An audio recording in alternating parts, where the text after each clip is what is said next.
चाहते वो विधियों को, चाहे कुछ भी हो जाए। हम लोग चाहे कितना भी मार खा ले, मार जाए, कुछ भी हो जाए, पर इस देश की सरकार को कोई फर्क नहीं पड़ता है कि इस देश का युवा किस तरफ जा रहा है। साला हम लोग को पढ़ाई करने की उम्र में इस रोड पे उतार दिया है सरकार ने।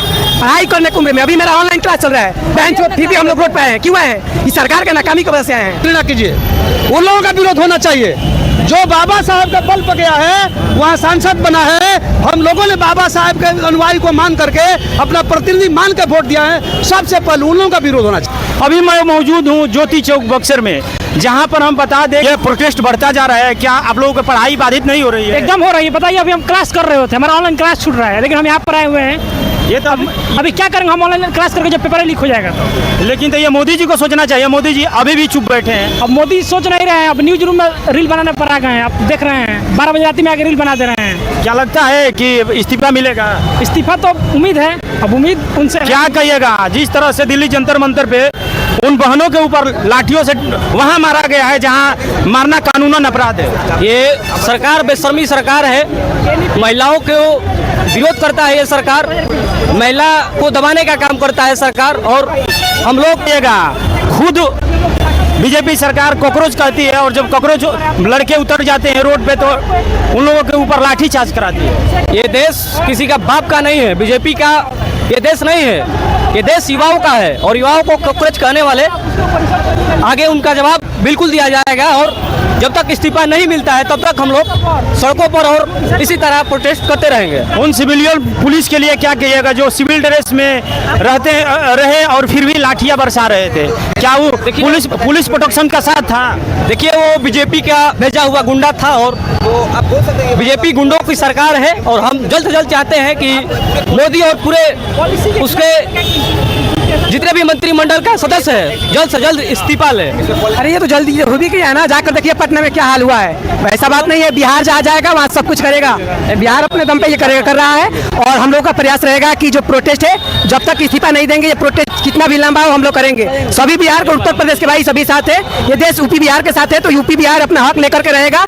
और नीट का जो पेपर लीक हुआ है उस पर प्रधानमंत्री को हम लोग के साथ बैठ करके अपना बातचीत करके हम लोग को अच्छे तरीका से अपना आश्वासन दे, ताकि हम लोग संतुष्ट हो जाए और अपने अच्छे तरीके से पढ़ाई लिखाई को करते रहे, ताकि हम लोग को और हम भी यूपी से आए हैं भाई, यहाँ पे हमारा क्लास चालू है, लेकिन हम यहाँ पे प्रोटेस्ट में आए हैं क्योंकि हमारे फ्यूचर का सवाल है। यहाँ पे जितने भी बच्चे दिल्ली में प्रदर्शन कर रहे हैं उन पर जिस तरीके से लाठीचार्ज हो रहा है, ये बहुत ही गलत बात है। उसमें और भी पुलिस वाले सिविल ड्रेस में सबको मार रहे हैं, गर्ल्स को भी बहुत बुरी तरीके से टच कर रहे हैं, बहुत ही हैरत करना, बहुत ही गलत बात। आपको जब आप इस तरह से सरकार से सवाल कर रहे हैं तो आपको देशद्रोही कहा जाएगा? कहने दीजिए, हमको कोई फर्क नहीं पड़ता है। जब तक ये सरकार गलत करेगी हम सवाल करेंगे, करना हमारा फर्ज है। यहीं आप सरकार के सपोर्ट में होते तो आपको देशभक्त कहा जाता? हमको पता है अंधभक्त को देशभक्त कहा जाता है। स्टूडेंट और किसान और आम जनता को देशद्रोही कहा जा रहा है, क्या कहिएगा? कहने दीजिए, वो लोग हम लोग को भड़काने के लिए हम लोग को कहेंगे, वो सब अंधभक्त कहेंगे। अंधभक्त वो लोग के साथ है तो वो लोग को कहेंगे देशभक्त। पर देशभक्ति ये होती है कि अपने देश के लिए खड़ा होना, आवाज उठाना। लेकिन बीजेपी सरकार शिक्षा के लिए एक भी ऐसा काम नहीं किया है जो बीजेपी सरकार को प्रशंसा किया जाए। लेकिन आप लोग देख सकते हैं युवाओं के फ्यूचर के साथ खिलवाड़ कर रही है बीजेपी सरकार। हम कह दे कि जिधर देखो उधर सत्ता के दलाल बैठे हैं, हजारों मर गए, लाखों तैयार बैठे हैं, खुद पेपर लीक करते हैं। हम बता दें कि 11 वर्षों के बीजेपी सरकार के कार्यकाल में 152 पेपर लीक हुआ और कह रहे हैं कि युवा बेरोजगार बैठे हैं। आए दिन भुखमरी बढ़ती जा रही है, भारत के देश के ऊपर विदेशी कर्ज बढ़ता जा रहा है, लेकिन बीजेपी सरकार आज भी कुंडली मार करके बैठी है। और जो शिक्षा का महत्व देना चाहिए, लेकिन उसको इस्तीफा के लिए प्रोटेस्ट हो रही है। सर ऐसा बात तो बोल रहे हैं जो सही बोल रहे हैं। जो ये कॉकरोच बोले हैं सूर्यकांत जी, चीफ जस्टिस ऑफ इंडिया, उनको मैं भी बताना चाहता हूं कि अभी तुरंत वकील उनको वीडियो दिखा रहा था सुप्रीम कोर्ट दिल्ली में। वो बोले हैं हमारे पास टाइम नहीं है इन सब बात करने के लिए। यानी इस देश का युवा हमारे सरकार के नजर में कोई महत्व नहीं रखता है, चाहे आप लोग रोइए गाइए कुछ भी करिए। ये देश की नॉट इंटरेस्टेड है, I am not interested in this video.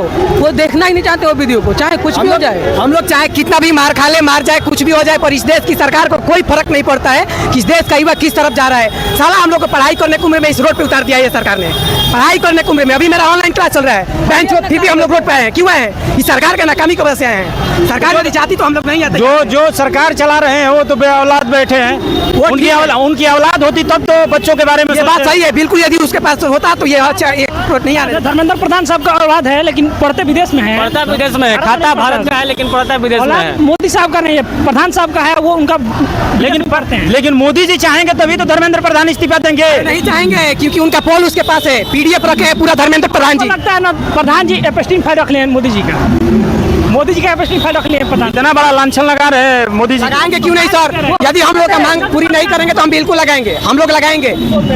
जितने भारत के मंत्री लोग हो गए तो उनके बच्चे बाहर विदेश में पढ़ते हैं, लेकिन इंडिया के इतना ही एजुकेशन बढ़िया रहता है तो उनके बच्चे भारत में पढ़ते ना कि विदेश में। और अधिकांश यहाँ के युवा लोग जो इंजीनियर या डॉक्टर वगैरह बन गए हैं तो वे कनाडा या जापान वगैरह में जाते हैं फ्री एजुकेशन के लिए, क्योंकि यहाँ पर जानते हैं कि यहाँ का एजुकेशन बकवास, इसलिए तो वहाँ पे जाते हैं। आप ये बात बोल रहे हैं, आप सही बोल रहे हैं, पर इस देश का युवा, इस देश का नेता आपको नहीं समझ रहा है, वो समझता है नाली का कीड़ा कोकरो समझ रहा है, तो कहाँ से आपको देगा। तो वही नाली का एजुकेशन पॉलिसी यहाँ पर लागू हुआ है पर उसका दिखावा कुछ नहीं कर रहा है, सब दिखावा हो रहा है। वही नाली का कीड़ा उनको एकदम पूरा साफ कर देगा, जिसका नाम है कोकरोच। अभी आप देखें ना सुप्रीम कोर्ट में जो सूर्यकांत जो है, देखिए जिस तरह नरेंद्र मोदी जी की सरकार ने छात्रों को लाठी डंडे से दिल्ली में पीटा और इस आंदोलन को जो नीट पेपर का मामला है, और नरेंद्र मोदी की सरकार जो 2014 से लेकर अभी तक 94,000 स्कूल बंद करने का काम किया, यानी कि हर रोज 25 स्कूल बंद करने का काम किया और आंदोलन को दिल्ली में कमजोर करने का काम किया।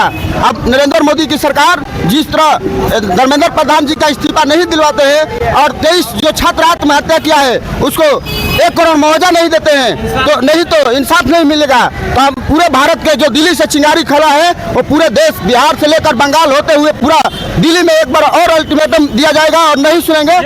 बीजेपी समर्थक कहते हैं कि हम नेपाल वाला स्थिति नहीं लाने देंगे। नेपाल नहीं, ब्रिटिश और हिटलर जैसा यहाँ से चला गया तो नरेंद्र मोदी की सरकार क्या है, यहाँ से हिटलर को भागना पड़ा और यहाँ से ब्रिटिश सरकार को भागना पड़ा, तो नरेंद्र मोदी जी क्या है। अच्छे लोगों को भारत की जनता जब जाग जाती है और छात्र नौजवान किसान जाग जाता है तो यहाँ से बढ़िया बिस्तर लेकर भागना पड़ता है। क्या कहिएगा बीजेपी सांसद इनके पार्टी में नमूना है, कई भरल है, मनोज तिवारी को सुन लीजिए। अभी तो कह रहा था कि सोनम वांगचुक जी चाइनीज है, अब जब पानी जूस पिला दिए जेपी नड्डा साहब तो बोल रहा है कि बढ़िया काम करते हैं, स्वागत कर रहे हैं। अच्छा भाई, ये बीजेपी सांसद रवि किशन को आप जानते हैं, लहंगा उठा दे रिमोट से, वो कहते हैं ना कि पेपर जो नीट पेपर है ना उसको अखबार कर रहे हैं, नीट अखबार कर रहे हैं। तो उनको हम कहेंगे ना उनके भाषा में, बाबू तुम लहंगे उठाओ, इस सब बोलो मत, नहीं तो रेला जाओगे बढ़िया से। जैन जी है, क्या कहिएगा चाचा? रवि किशन को क्या समझते, नेता है कि विद्वान है कि क्या आखिर है? ऐसे तो भरे पड़े हैं, आखिर क्या है? निरहुआ है, मनोज ना, ये लोग नेता नहीं है न विद्वान है, तीन लोग बात में आना तो भाई। लेकिन आए दिन इस तरह से आकर के वीडियो जारी करके इस तरह से लोग अंधभक्त है, मोदी का अंधभक्त है। मोदी जी जो कहेंगे हाँ में हाँ मिलाने वाले, यस मैं मोदी का कहिए। क्या आप बता मोदी का रॉ मटेरियल कहिए सीधा। क्या आप इस प्रोटेस्ट का हिस्सा हैं? जी हाँ, प्रोटेस्ट हिस्सा है। अरे युवा ही देश का कर्णधार है, देश का भविष्य है, परिवार का भविष्य है, परिवार का अरमान है। अगर युवा ही कुचले जाएंगे तो फिर हम गार्जियन रख के क्या करेंगे? मोदी खड़े रहेंगे। इलेक्शन लड़ने से पहले जब प्रचार प्रसार चल रहा था तो मोदी जी कह रहे थे 2014 में कि अच्छे दिन लाएंगे, क्या अच्छे दिन आया है? अब तो अच्छे दिन का नमूना देख रहे हैं आप। देश में आंदोलन शुरू हो गया, इससे बड़ा उदाहरण क्या ले सकते हैं आप? काला धन वापस आया। अब देखिए वही कह रहे हैं, बेरोजगारी इतनी लंबी फौज खड़ी हो गई। 15 लाख मिला है आपको? 15 लाख मिलता तो किसी को नहीं मिलता, इतना लोग मारे फिरता। मिला है मारे फिरता लोग। सुनिए, अंडानी को मिला है, अंबानी को मिला है, मेहुल चौधरी को मिला है, विजय माल्या को मिला। इस देश को अडानी, अंबानी, अमित शाह, मोदी चलाता और देश में है कौन? फिर भी अंधभक्त तो बीजेपी के ही सपोर्ट करते हैं। जो अंधभक्त है करें। जैसे अनुराग ठाकुर है जो आए दिन बोल रहा है कि जीएनजीओ को पकड़ करके मारो, हम पुलिस प्रशासन हम लोग आपके साथ है। जैन जी अपने बोली से देखिए, जैन जी अपने बोली से उनको इतना मार देगा ना, कहाँ जाएंगे पता नहीं चलेगा। जैन जी है, वो आ जाए, उनका हिम्मत हो तो आ जाए, प्रोटेस्ट कर रहा है। देखिए दोस्तों, एक बात बोल रहे हैं, अनुराग ठाकुर अपने आप को हिंदू बोलते हैं, राम मंदिर में चोरी हो गया। ये आने वाले समय ही बताएगा कि क्या बीजेपी सरकार सत्ता में रहेगी या नहीं रहेगी। लेकिन बीजेपी सरकार सुन नहीं रही है, लेकिन एक दिन ऐसा आएगा, इसी तरह प्रोटेस्ट चलता रहा तो बीजेपी सरकार, यानी ऐसा तो लगता है सरकार गिर जाना चाहिए। लेकिन अभी भी ऐसा कोई सांसद विधायक नहीं है जो सरकार के विपक्ष में बात करे। विपक्ष निकम्मा है, विपक्ष निकम्मा है। ना छोड़िए नहीं, देखिए जो सांसद बोलता है नहीं देखे वहाँ जंतर मंतर बजाइए, यही का सांसद बैठा हुआ था? नहीं, ये बताइए, बैठा हुआ था ये हम बता यहाँ रहे का हैं सांसद, बक्सर का सांसद, वो जंतर मंतर पर स्टेटमेंट दिया अपना। 240 सीट बीजेपी के पास है, पूर्ण बहुमत के लिए 273 चाहिए, लेकिन फिर भी 33 सीट बाहर से है, तो क्या उन लोगों को रेजिग्नेशन नहीं देना आप चाहिए? सुनिए ना, सारे लोग जो हैं, सारे नेता तो बीजेपी हैं, एक आध दो छोड़ करके आपको अब बताना पड़ेगा। या अगर जेपी लोग बीजेपी यस मैन है। अगर नीतीश कुमार, जेपी नड्डा और चिराग पासवान चाहते तो सरकार गिरा करके दूसरी सरकार बना। वहाँ नहीं जाइए। 131 सांसद जो पार्लियामेंट में ST SC के हैं, उस जिस दिन चाहे उस दिन सरकार गिर जाएगी।